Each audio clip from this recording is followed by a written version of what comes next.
ఎర్రకొండ highway school దగ్గర శ్రీ కనకదుర్గ ఆధ్యాత్మిక పీఠంలో అమ్మవారి రాట మహోత్సవాన్ని గురుభవానీ రాజు ఆధ్వర్యంలో శ్రీ కనకదుర్గమ్మ కమిటీ సభ్యులు భక్తులు ఘనంగా నిర్వహించారు. వచ్చే నెల 3వ తేదీ నుండి 12వ తేదీ వరకు దశమి మహోత్సవాలు ఘనంగా నిర్వహించేందుకు అన్ని ఏర్పాట్లు చేస్తున్నట్లు తెలిపారు. ఈ సందర్భంగా గురుభవానీ రాజు మాట్లాడుతూ గత 14 సంవత్సరాల నుంచి శ్రీ కనకదుర్గమ్మ అమ్మవారి నవరాత్రి ఉత్సవాలు ఘనంగా నిర్వహిస్తున్నామని తెలిపారు. నిర్వహించడం జరుగుతాయని, ఈ 9 రోజులు కుంకుమ పూజలు, అర్చనలు కూడా ఘనంగా నిర్వహించడం జరుగుతాయని తెలిపారు. బోనాల పండుగను ఘనంగా నిర్వహిస్తామని, అమ్మవారు ఊరేగింపుగా పురవీధుల గుండా ఊరేగింపుగా వెళ్తారన్నారు. మహిళా నాయకురాలు సీరా సాయి లక్ష్మి మాట్లాడుతూ ఎంతో నియమనిష్టలతో ఈ నవరాత్రి వేడుకలు జరుపుకున్న అమ్మవారి కృపాకట కటాక్షాలు కలుగుతాయని అన్నారు.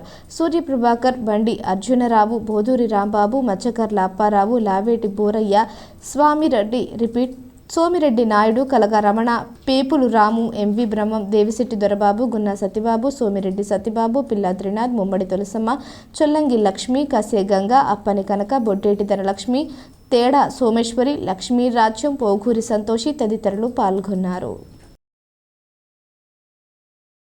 ఎర్రకొండ గ్రామంలో ఎర్రకొండ హైవే స్కూల్ వద్ద రామాలయం, అలాగే శ్రీ కనకదుర్గమ్మ అమ్మవారి ఆధ్యాత్మిక పీఠమునందు శారన్నవరాత్రుల సందర్భంగా గ్రామ పెద్దలు, కమిటీ సభ్యులు, భక్తులు అందరి ఆధ్వర్యంలో ఇవాళ రాట వేయటం జరిగింది.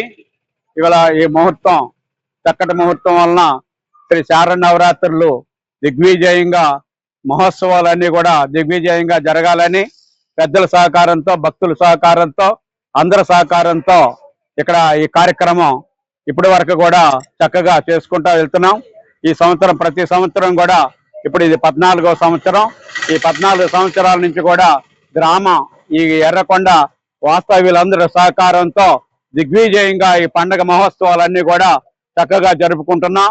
అలాగే ఈ సంవత్సరం కూడా ఎంతో గొప్పగా అందరి సహకారంతో ఈ యొక్క మహోత్సవాలు జరగాలని, జరిపించుకోవాలని, ఆ అమ్మవారు మాకు కృపా కటాక్షాలు ఎప్పుడు మా అమ్మవారు కృపా కటాక్షాలు మా మీద ఉండాలని, ఏ ఇబ్బంది లేకుండా ఈ నవరాత్రుల ఉత్సవాలన్నీ కూడా చక్కగా జరగాలని, ఈ గ్రామ పెద్దల సహకారాలు అన్నిటితో ముందుకు వెళ్ళాలని భావిస్తా ఉన్నాం.